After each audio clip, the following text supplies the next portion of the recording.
Hello guys, good morning, welcome to the new blog. তো hey guys, তোমরা সবাই কেমন আছো? আশা করছি অনেক ভালো আছো। তো আমি অনেক ভালো আছি। তো আজকে ব্লগটা কী নিয়ে হতে চলেছে নিশ্চয়ই সবাই গেস করে নিয়েছো। তো হ্যাঁ, আজকে আমরা একটা রিক্সা কিনেছি, তো ওইটাই পুজো দিতে যাবো, তাই তোমার সাথে শেয়ার করবো। তো দেখো, আমি রিক্সায় আমার মেয়ে আর আমি বসে পড়েছি। তো আমার বড়মশাই জ্বালিয়ে আমাদেরকে নিয়ে যাবে। ফার্স্ট রিক্সায় আমি আর আমার মেয়েই উঠলাম, প্রথম আমাদের রিক্সায়। তো আমরা আমার ননদের বাড়ির দিকে চলে গেলাম, ওদেরকে নিয়ে যাব একসাথে, সবাই পুজো দিতে যাব। তো দেখো, সবাই চলে গেলাম পুজো দেওয়ার জন্য। তো ঠাকুরের জন্য ফুল মিষ্টি কিনতে হবে, তো ফুল মিষ্টি সব কিনেই নিয়ে গেলাম, কারণ ওখানে পাওয়া যায় না, এরিয়ায় কোনো আশেপাশে কোনো দোকান নেই।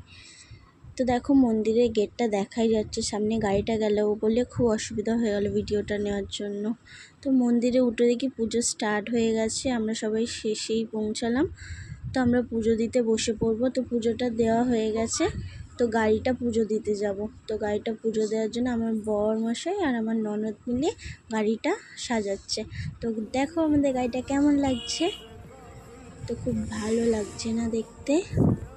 তো গাড়িটা পুজো দেওয়া হয়ে যাওয়ার পরে একটা ঠাকুরের একটা ফ্রেম কিনলাম, তো ওটা গাড়িতে রাখবো বলেই কিনলাম। তো চলো, ভিডিওটা যদি ভালো থাকে লাইক, কমেন্ট আর সাবস্ক্রাইব করে দিও। টাটা।